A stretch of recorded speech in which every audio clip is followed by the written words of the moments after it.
उत्तर प्रदेश शिक्षक पात्रता परीक्षा वस्तुनिष्ठ सीरीज। ये सीरीज उन कैंडिडेट्स के लिए है जो उत्तर प्रदेश शिक्षक पात्रता परीक्षा में शामिल हो रहे हैं। इस सीरीज में हम रोजाना यूपी टेट की परीक्षा में पूछे जाने वाले प्रश्नों के समतुल्य 20 प्रश्नों की प्रैक्टिस करेंगे। यूपी टेट से संबंधित प्रश्नों का संपूर्ण संकलन प्रभात प्रकाशन की पुस्तकों में दिया गया है। ये पुस्तक NCERT, SCERT एवं उत्तर प्रदेश बेसिक शिक्षा परिषद के दिशा निर्देशों पर आधारित है, जिसे आप Amazon या Flipkart से भी खरीद सकते हैं, जिसका लिंक डिस्क्रिप्शन में दिया गया है। आइए शुरू करते हैं। क्वेश्चन नंबर 1, प्रधानाचार्य होने के नाते आप किस प्रकार की पत्रिका अपने विद्यालय के पुस्तकालय में नहीं मंगवाएंगे? ऑप्शन ए, जिसमें अत्यधिक आकर्षक चित्र हो, बी, जिसमें नवीन प्रयोगों के विषय में जानकारी हो, सी, जिसमें कारक और तथ्यों के संबंध में विवेचना हो, डी, जिसमें सामाजिक कल्याण संबंधी जानकारी हो। सही जवाब होगा ऑप्शन ए। क्वेश्चन नंबर 2, आपके विचार में विद्यार्थियों के विकास पर किन जीवनियों का अधिक प्रभाव पड़ता है? ए, वैज्ञानिकों की, बी, शिक्षकों की, सी, राजनीतिज्ञों की, डी, महान विचारकों की। सही जवाब है ऑप्शन डी। क्वेश्चन नंबर 3, शिक्षण व्यवसाय में शिक्षण की सफलता के लिए निम्न में से महत्वपूर्ण है? ए, समुदाय की संपन्नता, बी, शिक्षक की शिक्षण कुशलता, सी, शिक्षक की शैक्षिक योग्यता, डी, प्राचार्य का सहयोग। सही जवाब है ऑप्शन बी। क्वेश्चन नंबर 4, निम्नांकित में से शिक्षक का कौन सा निजी गुण शिक्षण को प्रभावित नहीं करता है? ए, संवेदनशीलता, बी, सामाजिक कुशलता, सी, दयालुता, डी, प्रबंधन क्षमता। सही जवाब है ऑप्शन बी। क्वेश्चन नंबर 5, वर्तमान समय में भारत में शिक्षा के क्षेत्र में विकास किया जाता है? ए, शिक्षा मंत्रालय द्वारा, बी, विश्वविद्यालय अनुदान आयोग द्वारा, सी, मानव संसाधन विकास मंत्रालय द्वारा, डी, NCERT द्वारा। सही जवाब है ऑप्शन सी। क्वेश्चन नंबर 6, सरसरी तौर पर किसी पाठ को देखकर उसकी विषय वस्तु का पता कर लेना। ए, पढ़कर समझने का पहला प्रयास है, बी, पढ़ने की कुशलता का अंतिम पड़ाव है, सी, पढ़ने की निम्न स्थिति को दर्शाता है, डी, पढ़ने की एक महत्वपूर्ण कुशलता है। सही जवाब होगा ऑप्शन डी। क्वेश्चन नंबर 7, बच्चों को बोलना सीखने के संदर्भ में कौन सा कथन सही है?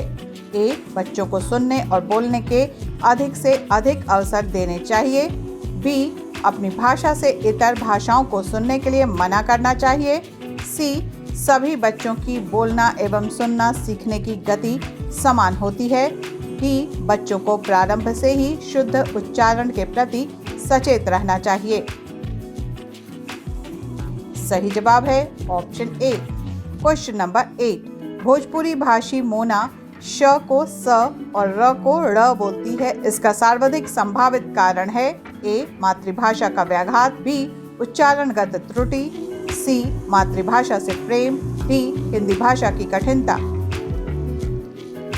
सही जवाब होगा ऑप्शन ए। क्वेश्चन नंबर 9, कक्षा 3 की शिक्षिका अपने विद्यार्थियों को पाठ्य पुस्तक से इतर भिन्न भिन्न प्रकार के बाल साहित्य पढ़ने के लिए प्रोत्साहित करती है, क्योंकि वो चाहती है कि बच्चे ए, बाल साहित्य के प्रकाशकों के बारे में जान सकें, बी, तरह तरह की विधाओं से परिचित हो सकें, सी, विभिन्न बाल साहित्यकारों के नाम जान सकें, डी, अपनी पठन क्षमता बढ़ा सकें।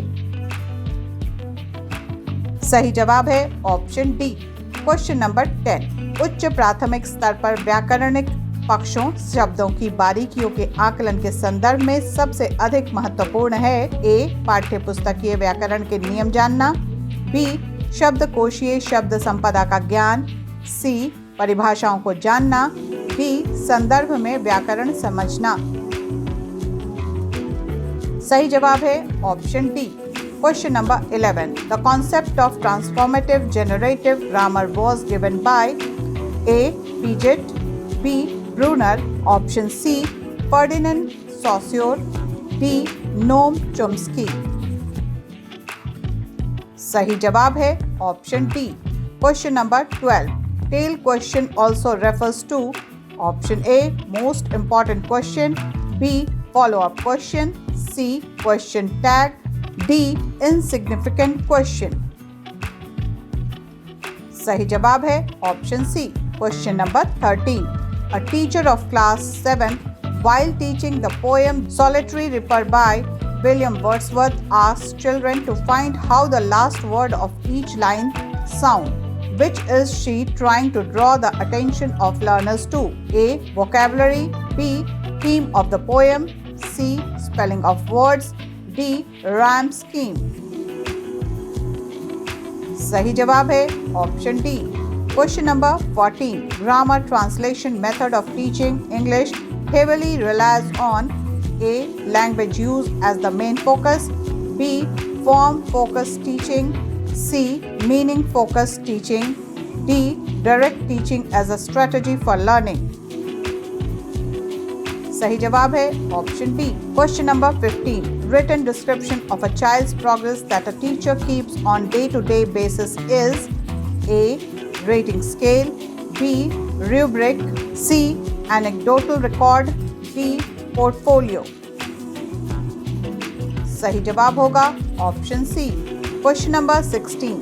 सोना, पेट्रोलियम तथा कोयला उदाहरण हैं. ए, पहाड़ का, बी, खनिज पदार्थ का, सी, जीवाश्म का, डी, इनमें से कोई नहीं. सही जवाब होगा ऑप्शन बी. Question number 17. प्रदूषण के किस स्रोत से समुद्री चिड़ियों की सर्वाधिक मृत्यु होती है? ए, तैलीय प्रदूषण, बी, वाहित मल, सी, औद्योगिक अपशिष्ट, डी, रेडियो सक्रिय पदार्थ. सही जवाब है ऑप्शन ए. Question number 18. समुद्री सतह पर तेल के फैलाव को कहते हैं. A, oil cover, B, oil net, option C, oil slick, D, oil floor. सही जवाब होगा ऑप्शन सी. Question number 19. अरब सागर में स्थित भारत का प्रमुख तेल उत्पादक क्षेत्र है. A, Bombay high, B, Diu, C, Daman, D, अलियाबेट. सही जवाब है ऑप्शन ए. क्वेश्चन नंबर 20 जो इस सेट का आखिरी क्वेश्चन है, देखते हैं क्या है. निरंतर होने वाले सामान्य शोर को दुष्प्रभावों के कारण कहते हैं. ए, मीठा जहर, बी, धीमा जहर, सी, तीव्र जहर, डी, स्थायी जहर. सही जवाब है ऑप्शन बी. इसी के साथ अब हमें दीजिए अनुमति. अगले सेट में फिर मिलेंगे नए सवालों के साथ. तब तक करिए हमारा इंतजार. नमस्कार.